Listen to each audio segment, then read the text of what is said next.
Marvel just announced that Avengers Doomsday is a direct sequel to Avengers Endgame. Not Infinity War, not any of the recent shows. Endgame, a movie that came out in 2019, and if you think that sounds random, you haven't been paying attention to what the Avengers actually did in that film. Because while everyone was crying over Tony Stark's death, the heroes were busy ripping holes in the fabric of reality. The time heist wasn't a victory, it was the biggest mistake in MCU history. And now, almost 7 years later, the bill is coming due. Every loose thread from Endgame, every weird moment that seemed like nothing, every character decision that felt off, they were all breadcrumbs leading to the multiverse collapsing. Today I'm walking you through how Tony Stark's funeral was actually the setup for Doctor Doom's arrival, how Steve Rogers dancing with Peggy Carter doomed entire realities, and why Loki stealing the Tesseract was just the beginning of a chain reaction that ends with Robert Downey Jr. wearing a metal mask. If you stick around, you'll see how Marvel has been planning this for years, hiding clues in plain sight while we were all distracted by the blip. Make sure you're subscribed because when that Doomsday trailer drops, you're going to want to know exactly what you're looking at. So how did we get here? The time heist disaster. Avengers Endgame opens with a problem. Thanos snapped away half of all life in the universe. 5 years pass. The world is broken. People are depressed. Steve Rogers is running a support group. Natasha is eating a sandwich alone in an empty compound. And Tony Stark has a daughter and a lake house because apparently that's what you do when everyone else loses everything. Then Scott Lang shows up. He has an idea. What if they could travel back in time, grab the Infinity Stones before Thanos ever got them, bring them to the present, and snap everyone back?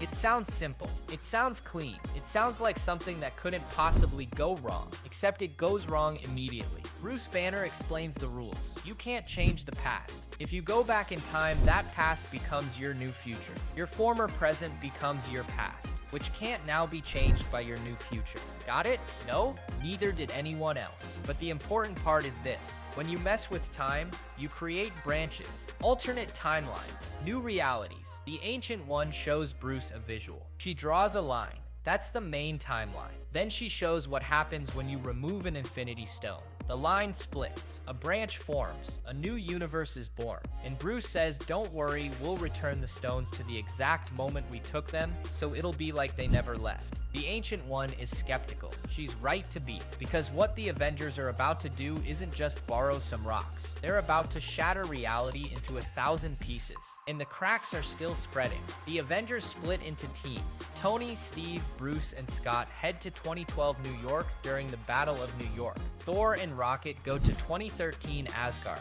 Rhodey and Nebula go to 2014. Morag, Clint, and Natasha head to 2014 Vormer. Every single one of these trips creates a problem. Let's start with 2012. Tony and Scott are supposed to grab the Tesseract while past Avengers are distracted, but Loki is there, in chains, being escorted by Thor and the team. And then Hulk bursts through a door, angry because he had to take the stairs. He slams into Tony. The briefcase with the Tesseract goes flying. It lands at Loki's feet, and Loki, being Loki, grabs it and vanishes. The Tesseract is gone. Loki is gone.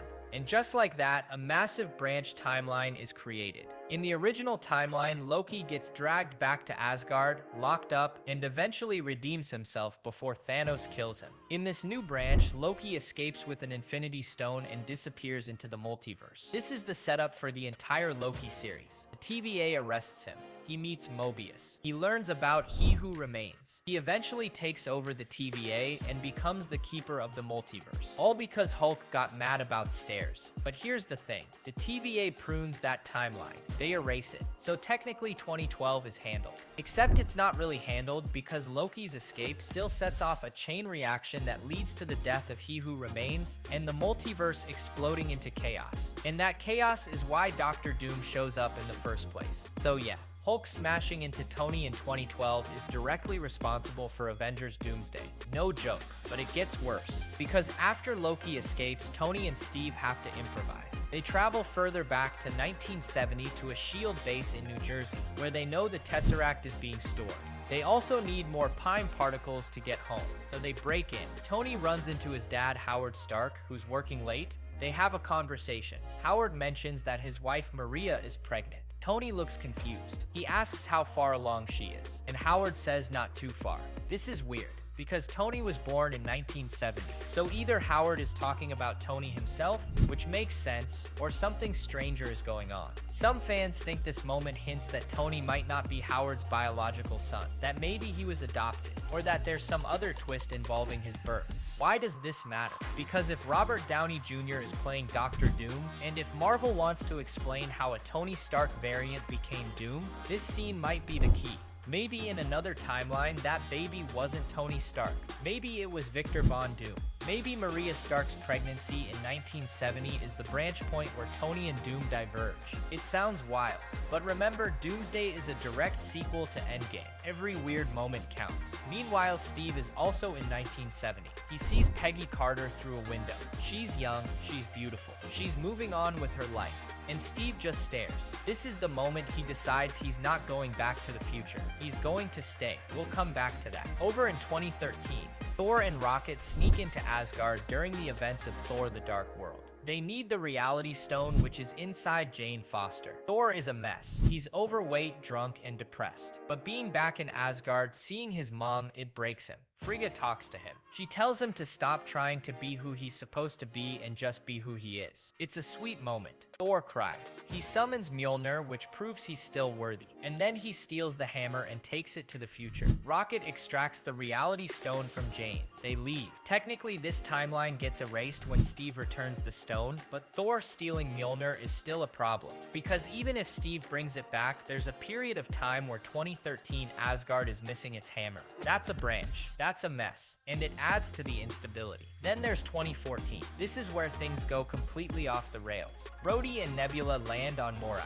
They wait for Peter Quill to show up, knock him out, and steal the Power Stone before he can grab it. Easy. Except Nebula's cybernetic implants start malfunctioning. Her system connects to her past self system because they're the same person. And apparently Thanos didn't think about this when he built her. 2014, Thanos detects the signal. He pulls up Nebula's memories. He sees everything. The snap, his victory, his death. And he sees that the Avengers are trying to undo it. So he captures 2014 Nebula and sends his own Nebula forward in time disguised as her. She brings Thanos and his entire army to 2023. And now the final battle happens. Thanos dies. Nebula dies. Gamora, who also came forward in time, survives and stays in the future. This is a catastrophic branch. In the original 2014 timeline, Thanos leaves to collect the Infinity Stones. He eventually snaps in 2018 and gets killed in 2023. But in this new branch, Thanos just vanishes in 2014.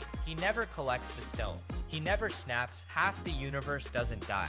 But also, the universe is now completely different. Gamora never joins the Guardians. Nebula never betrays Thanos. Ronan never gets stopped. The entire cosmic side of the MCU is rewritten. And sure, maybe the TVA pruned this timeline too, but that's a lot of pruning. And every prune weakens the multiverse. The branches keep splitting. Reality keeps fracturing. And all of this happens because the Avengers couldn't accept defeat. They had to win. Meanwhile, on Vormir, Clint and Natasha face the Red Skull. One of them has to die to get the Soul Stone. Natasha jumps. Clint gets the stone. And in this timeline, Natasha is dead. But here's a question nobody asks. What happens to the 2014 Vormir timeline? Clint takes the Soul Stone to 2023. Steve is supposed to return it. But how do you return the Soul Stone? Do you just throw it off the cliff? Does Natasha come back to life? Red Skull says the exchange is permanent, a soul for a soul. So if the stone gets returned, does that mean someone else has to die? Or does the timeline just stay broken? We don't know, and that's the point. The Avengers didn't think this through. Doctor Strange's mistake? Let's rewind to Infinity War. Doctor Strange uses the Time Stone to look at 14 million possible futures. He sees one where the Avengers win. So he hands the Time Stone to Thanos, tells Tony it was the only way, and dies in the snap. Everyone thinks Strange is a genius. He saw the future. He made the hard choice. He saved the universe. Except he didn't. He doomed it. Because looking at 14 million futures means Strange was looking at the multiverse. He was peering into alternate timelines, alternate realities. He was meddling with the natural flow of events, and meddling is what Doctor Strange does best. In What If, there's a universe where Strange can't accept Christine Palmer's death. He goes back in time over and over trying to save her. He absorbs dark magic. He breaks reality, and his entire universe collapses into a single point of nothingness. In Multiverse of Madness, we meet a different Doctor Strange from Universe 838. That Strange also used the Darkhold to stop Thanos. He caused an incursion, his universe died. He killed trillions. Our Strange, the 616 Strange, he's no different. He meddles, he tampers, he thinks he knows best. And in Endgame, his meddling is what leads the Ancient One to give Bruce Banner the Time Stone. Bruce tells her that Strange gave up the stone willingly. The Ancient One is shocked. She says if Strange gave it up, he must have had a reason. So she hands it over. She trusts him, but she shouldn't. Because from our experience, the greatest danger to the multiverse is Doctor Strange.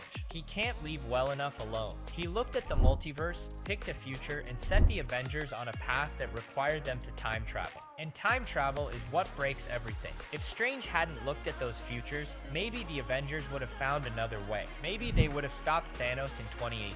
Maybe none of this would have happened, but he did. And now the multiverse is collapsing. And guess who's coming to fix it? Doctor Doom, Loki's new throne. When Loki grabs the Tesseract 2012 and vanishes, he doesn't get far. The TVA shows up immediately. They arrest him, they bring him to a place outside of time, and Loki, who thought he was about to conquer Earth, suddenly realizes he's a small fish in a very big pond. The TVA is run by He Who Remains, a variant of Kang, a man who won a multiversal war and then created the sacred timeline to prevent it from happening again. He's been pruning branches for eons, erasing timelines, controlling reality, and he's tired. He wants out. So he sets up a plan. He lets Loki escape in 2012, knowing the TVA will capture him. He lets Loki meet Sylvie, another Loki variant. He lets them fall in love, sort of, and then he brings them to the Citadel at the end of time and offers them a choice. Kill me and unleash the multiverse, or take my place and keep pruning. Sylvie kills him. The multiverse explodes. Loki ends up back at the TVA, but in a different timeline where nobody knows who he is. He spends all of season 2 trying to fix it, and eventually he realizes the only way to save the multiverse is to take He Who Remains' place. So Loki goes to the Citadel. He grabs all the dying timelines. He holds them together with his own power, and he becomes the new keeper of the multiverse. He sits on a throne at the end of time, alone, holding infinite realities in his hands. And this is all because Hulk smashed into Tony in 2012. But here's why this matters for Doomsday. Loki is now the god of the multiverse. He's keeping it alive, but it's dying.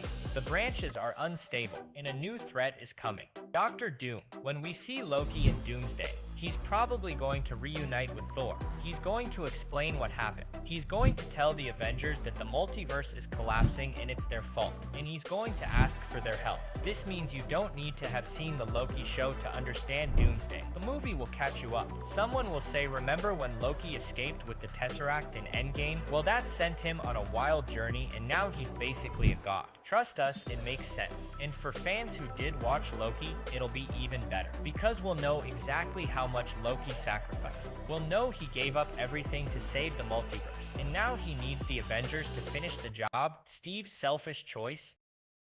At the end of Endgame, Steve Rogers volunteers to return the Infinity Stones. He's supposed to go back to each timeline, put the stones back exactly when they were taken, and come right back. Bruce says it'll take 5 seconds. Sam and Bucky wait. 5 seconds pass. Steve doesn't appear. 10 seconds, nothing. 30 seconds, Bucky tells Sam to look at the bench by the lake. And there's Steve. Old, gray, retired. He stayed in the past. He lived a life with Peggy Carter, and he came back as an old man to pass the shield to Sam. It's a beautiful moment. Steve finally got his dance, except it's also completely reckless, because Steve didn't just visit the past. He stayed. He lived decades in an alternate timeline. He married Peggy. He probably had kids. He watched history unfold. And here's the thing, Steve Rogers can't just sit on the sidelines. He's Captain America. So what did he do when he knew Bucky was being tortured by Hydra? What did he do when he knew Hydra was inside S.H.I.E.L.D.? What did he do when he knew about 9/11 events, or wars or disasters? Did he interfere? Did he stay silent? We don't know. But either way, he created a massive branch timeline, a reality where Steve Rogers exists twice. Once as the young soldier frozen in ice, once as Peggy's mysterious husband. And that timeline is now part of the multiverse. It's unstable. It's a loose end, and in Doomsday, that loose end is going to matter. Here's the theory. Old man Steve didn't just sit around for 70 years. He lived through some stuff.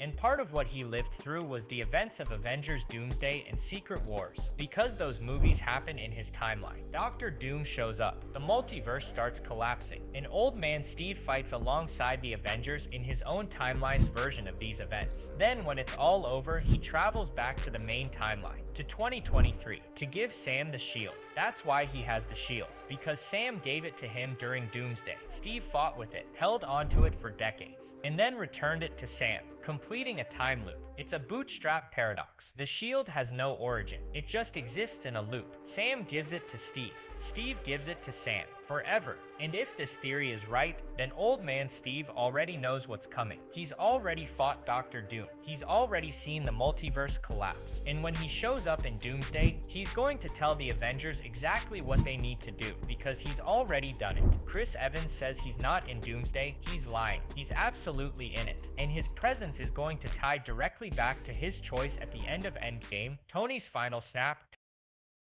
Tony Stark snaps his finger. The Infinity Stones burn through his arm. Thanos and his army turn to dust. Tony collapses. He dies surrounded by Peter, Pepper, and Rhodey. It's the most emotional moment in MCU history. Tony sacrificed himself to save the universe. He's a hero, but his snap also created a massive problem. Because the Infinity Stones don't just erase people, they rewrite reality. And when Tony snapped, he didn't just kill Thanos. He sent a shockwave through the multiverse. Every timeline felt it. Every reality shifted, and somewhere, in some universe, that snap created Doctor Doom. The Russo brothers confirmed this. They said Tony's snap in Endgame is directly connected to Doom's arrival in Doomsday. We don't know the exact details yet, but here's what makes sense. In the comics, Doctor Doom is obsessed with saving the multiverse. He believes he's the only one smart enough to do it. He steals the power of the Beyonders. He creates Battleworld. He becomes God Emperor Doom, and he does all of this because he thinks the heroes are too weak and too stupid to make the hard choices. Now imagine Doom in the MCU. He's a genius, he's a sorcerer, he's a ruler, and he's watching the Avengers play with time travel like children. He sees them create branches. He sees them destabilize reality. He sees Tony Stark snap his fingers and send a shockwave through the multiverse. And he decides enough is enough. He's going to fix this, even if it means destroying entire universes, even if it means killing the Avengers. The fact that Robert Downey Jr. is playing Doom makes this even more interesting, because it suggests Doom might be a Tony Stark variant. Maybe in Doom's universe, Tony never became Iron Man. Maybe he became a villain. Maybe he lost Pepper, or Peter, or everyone he loved. And maybe he blames the Avengers for it. Maybe he blames the Tony Stark from Earth 616 for snapping his fingers and breaking the multiverse. And now he's coming to Earth 616 to make Tony pay, except Tony's dead. So Doom is going to punish everyone else. The Russo brothers also said that Doomsday is about the Avengers facing the consequences of their actions. And what action had the biggest consequences? The time heist. So Doomsday is going to be the Avengers reckoning with the fact that they broke the multiverse. And Tony's snap is ground zero for all of it. Why Endgame is the key? Avengers Endgame made $2.79 billion. It's the second highest grossing movie of all time. Everyone saw it. Your mom saw it, your grandma saw it, your grandma saw it. People who don't even like superhero movies saw it. It was a cultural event, but the Multiverse Saga has not been a cultural event. The movies have been hit or miss. The shows have been divisive, and a lot of people just stopped paying attention. Quantumania made $200 million. The Marvels made $200 million. Those are not Avengers numbers. So Marvel has a problem. They're trying to make Avengers Doomsday and Secret Wars the biggest movies ever, but they know most people haven't seen Loki, or Multiverse of Madness, or Quantumania, or any of the stuff that supposedly sets up these films. So what do? They make Doomsday a direct sequel to Endgame, because everyone saw Endgame. If you can walk into Doomsday without seeing anything since 2019 and still understand what's happening, that's huge. That means casual fans will show up. That means parents will bring their kids. That means the movie has a chance to hit $2 billion or more, and the beauty of it is, Endgame actually does set up Doomsday. Loki escaping, Steve staying in the past, Tony snap, the time heist, all of it ties directly into the multiverse collapsing. So it's not a retcon, it's not a cheat. It's just good storytelling. Marvel planted the seeds in Endgame, and now 7 years later, they're paying them off. The movie is also being re-released in theaters before Doomsday comes out. So if you forgot what happened, you can go watch it again. You can see all the setup. You can catch all the little moments that seemed like nothing but were actually huge. And then when Doomsday drops, you'll be ready. This is smart. This is how you make a movie that works for both hardcore fans and casual viewers. Hardcore fans get rewarded for watching everything. They'll catch references to Loki, to Multiverse of Madness, to What If, but casual fans won't be lost. They'll just need to remember Endgame. And since Endgame is one of the most rewatchable movies ever made, that's not a big ask. Marvel is also bringing back Robert Downey Jr. and Chris Evans.